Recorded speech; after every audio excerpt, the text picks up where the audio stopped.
Eric's done a fair amount of tutoring. And what I have heard, because there is this acceptance of other people where they are, and that everybody has their own way of learning and their own strengths, that he comes in and he doesn't intimidate the people that may have challenges with the subject he's working with them on, and he isn't condescending. We had the peace table, where if two kids got in an argument, or they had some conflict, you'd sit down at the peace table, resolve the conflict, write out the peace paper of what you've agreed to, have your names and everything.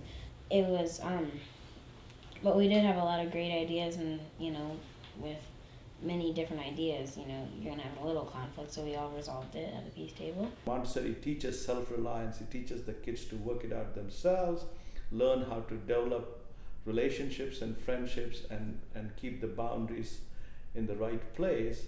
That will serve them in the long term, because as they go through their life, public school or high school or college or adult life, that will keep serving them.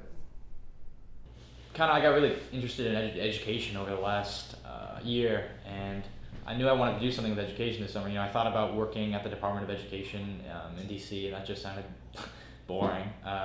And so instead I wanted to come back here and do something where I was involved with education, and also something I can improve my Spanish.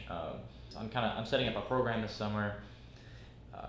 It's called Mano y Mano, or Hand in Hand. It's in English, and what it does is it brings together high school students. This is just at CHS, which is where I attended, bringing Hispanic students who are trying to learn English with English students trying to learn Spanish. And the idea is to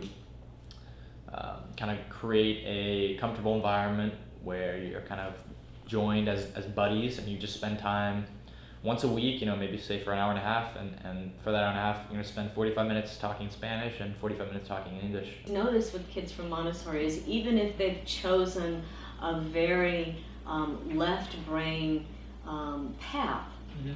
that they still have some way where they have to bring in this right brain, this creativity into it. And the idea that because of some of the materials you used and the processes that you went through in learning in Montessori, that there was more of a crossover between the right and the left half of the brain, so that it would be more balanced individuals. The hands-on exploration of the different subjects. It didn't keep you just reading about math and studying math on paper. No, the holistic part of exactly. it, where a cube is a cube, whether I'm looking at it in a square form or whether I'm going to take the bead chain and cube a number. Yeah.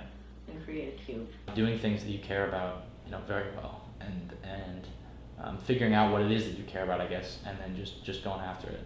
And so that's one thing I've noticed from people that come into Montessori, and it's cool. What I do every morning for 15 minutes in the ginkgo, it became my routine. About halfway through the year, I'd go to my favorite thing was looking through the encyclopedias. Just flipping to a random page, learning something completely random. But then I found the periodic table of elements, and it became my best friend. The other thing, because we personally went through the same challenge, from the time it was time that he could go into kindergarten around, should we send him to the neighborhood school now? And the defining factor for us was the joy that he had in going to Montessori. Is that both of us were very good students as children, but each of us could probably remember the drudgery that we had sometimes of being bored in school, and to be able to see him be so excited and so enthused to go to school every day, and to be able to say, with this kind of joy, you don't mess with him.